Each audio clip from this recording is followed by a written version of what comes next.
আসসালামু আলাইকুম, আশা করি সবাই ভালো আছেন। চলে এসেছি প্রায় 10-11 দিন পর ভিডিও নিয়ে। গরমের জন্য ভিডিও দিতে পারি নাই, এত পরিমাণ গরম। যে জায়গায় আমি ভিডিও বানাই এই জায়গায় কিন্তু এই সকাল থেকে বিকাল 5টা-6টা পর্যন্ত রোদ থাকে, তাই গরমের জন্য ভিডিও দিতে পারি নাই। আজকে একটু মেঘলা মেঘলা, তার জন্য নিয়ে চলে এসেছি কাঁকড়া।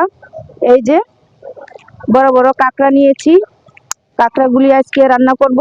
কিভাবে রান্না করি পুরো ভিডিওটা দেখতে থাকেন, আশা করি ভালো লাগবে। এই যে আমার কাঁকড়াগুলা বাছা শেষ হয়ে গেছে, এগুলো সব ফেলে দিতে হবে। এই যে কাঁকড়া সবগুলো আমি বেছে নিয়েছি। এই যে এই কাঁকড়া নিয়ে একটা গল্প। এই যে দেশ গ্রামে পুকুরে আমার নানি গোসল করতে পুকুরে নামতো না। এই যে এই কাঁকড়া এরকম করে চিপ দিত, পায়ে কেটে যাইতো। এই যে খুব ভয় পেত কাঁকড়ারে। এই কাঁকড়া এখন খাইতেছি, রান্না করব, তারপরে খাবো। এই যে তাহলে এই সবগুলা চিকন পা গুলো নিয়ে নিয়েছি। তাহলে ভালোভাবে নিচ থেকে ধুয়ে মশলা বেটে পরিষ্কার করে নিয়ে চলে আসতেছি। এই যে এরকম রোদের কারণে পুদিনা পাতা গাছের পাতাগুলা শুকিয়ে গেছে। এই যে আমার একটা ফুল গাছ শুকিয়ে গেছে। এই যে সব গাছের পাতা কেমন লাল লাল হয়ে গেছে। এত পরিমাণ রোদ ছিল, তার জন্য ভিডিও করতে পারি নাই। দেখেন পাতাগুলা কেমন যেন হয়ে গেছে। এই যে জামরুল গুলো খেয়ে ফেলেছি উঠিয়ে, কেমন ফুটা ফুটা হয়ে গেছিল।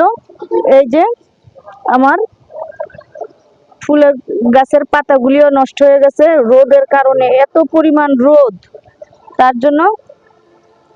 আচ্ছা, এখন চলে যাব নিচে, গিয়ে সবকিছু দিয়ে পরিষ্কার করে মশলা বেটে চলে আসতেছি রান্না করতে। এই যে গাছটাতে দুন্দুল হয়েছে, দেখেন রোদের কারণে গাছটা আমার কেমন হয়ে গেছে।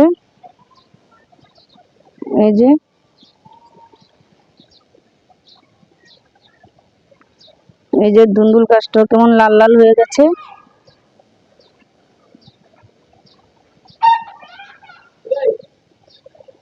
এই যে এখন আমি চুলা ধরিয়ে নিব। এই যে এই টিন দিয়া চুলা ঢাকা রাখতে হয়, বৃষ্টি হলে রোদ হলেও সমস্যা হয়, বৃষ্টি হলেও সমস্যা, ভিডিও বানাইতে কষ্ট।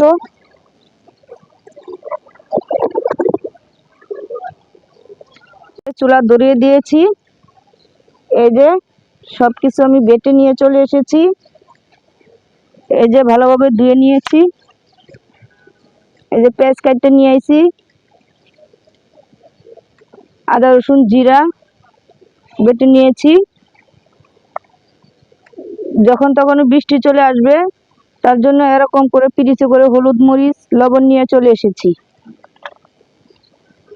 এখন আমি এগুলা কড়াইতে দিয়ে একটু গরম পানি দিয়ে ভালোভাবে ধুয়ে নিব। হালকা গরম হয়ে গেলে নামিয়ে নেব। এই যে আমার কাঁকড়াগুলা গরম হয়ে গেছে, এখন ঢেলে নেব।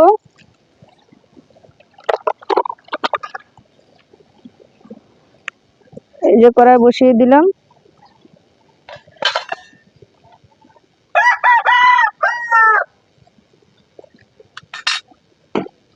গরম হয়ে গেছে, দিয়ে দেব তেল, দিয়ে দিব কেটে রাখা পেঁয়াজ।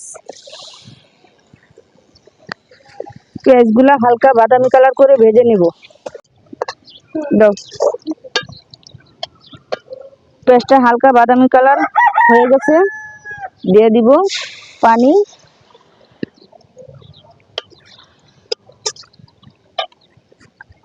এর মধ্যে দিয়ে দেব এই যে আদা রসুন বাটা, জিরা ধনিয়া বাটা। এই যে বাতাস শুরু হয়ে গেছে, বৃষ্টি নামলো বুঝলা।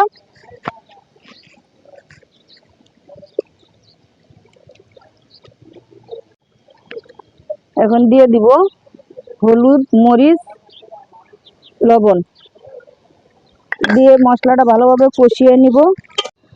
এই যে মশলা কষানো হয়ে গেছে, দিয়ে দিব কাঁকড়া। এই যে বৃষ্টি দিয়ে ফোঁটা পড়তেছে, মনে হয় না রান্না পুরো শেষ করতে পারবো। খোলা আকাশের নিচে ভিডিও করি।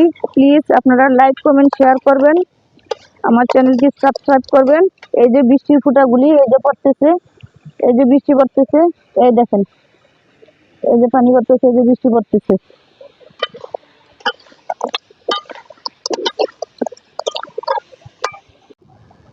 এই যে আমার কাঁকড়াগুলো কষানো হয়ে গেছে, এই দেখেন এরকম করে কষিয়ে নিয়েছি। দিয়ে দিব পানি।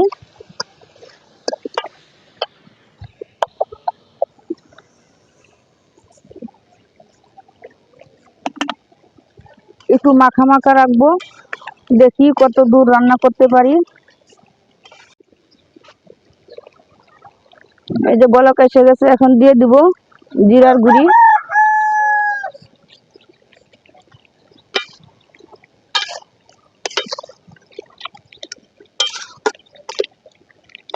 এখন ঢেকে তরকারিটা পুরোপুরি করে রান্না করে নেব।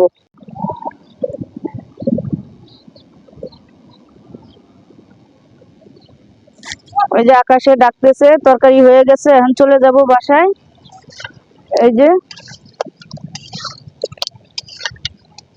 যে এরকম করে নিয়েছি, হয়ে গেছে একদম চিংড়ি মাছের মতো।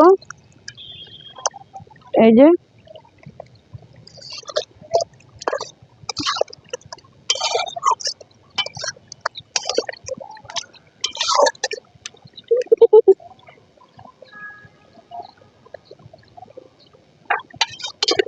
তাহলে আজকের ভিডিও এই পর্যন্তই।